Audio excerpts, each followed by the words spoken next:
समाचार प्रीति रिपोर्टिंग। शीर्षक, राज्य का दर्जा बनाम ग्रेटर टिप्रालैंड, अंतर्राष्ट्रीय कानून के अनुसार कौन सा तर्कसंगत है।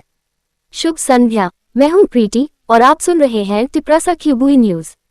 आज हम एक ऐतिहासिक और संवेदनशील विषय पर चर्चा कर रहे हैं। क्या टिप्रासा लोगों की सही मांग भारत के भीतर पूर्ण राज्य का दर्जा है, या फिर ग्रेटर टिप्रालैंड जो खगड़ाछड़ी, बांदरबन और चिटगांव क्षेत्रों को भी शामिल करता है, जैसा कि महाराजा प्रद्युत किशोर माणिक्य देववर्मा ने प्रस्तावित किया है।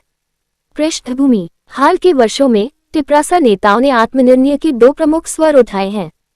पहला, भारतीय संविधान के अनुच्छेद 3 के अंतर्गत भारत में पूर्ण राज्य का दर्जा स्टेटहुड, और दूसरा, ग्रेटर टिप्रालैंड का विचार, जिसमें महाराजा प्रद्युत किशोर माणिक्य देववर्मा ने 1947 के विभाजन और 1949 में त्रिपुरा के भारत में विलय से पहले के ऐतिहासिक भूमि खगड़ाछड़ी, बांदरबन और चिटगांव को फिर से जोड़ने का स्वप्न देखा है।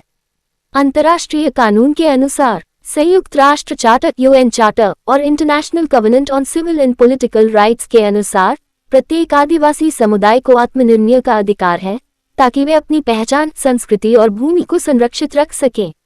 लेकिन भौगोलिक अखंडता (टेरिटोरियल इंटीग्रिटी) का सिद्धांत ये कहता है कि किसी अन्य देश के क्षेत्र पर दावा करना कानूनी रूप से मान्य नहीं होता, जब तक कि दोनों देश आपसी समझौते या अंतर्राष्ट्रीय संधि से इसे मान्यता न दें।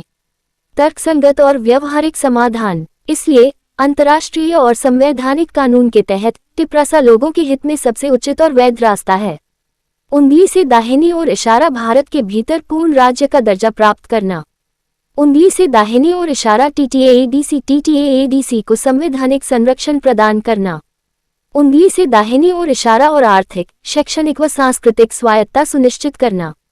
यह मार्ग भारत की भौगोलिक एकता का सम्मान भी करता है और टिप्रासा समाज के ऐतिहासिक व जातीय अधिकारों की रक्षा भी करता है।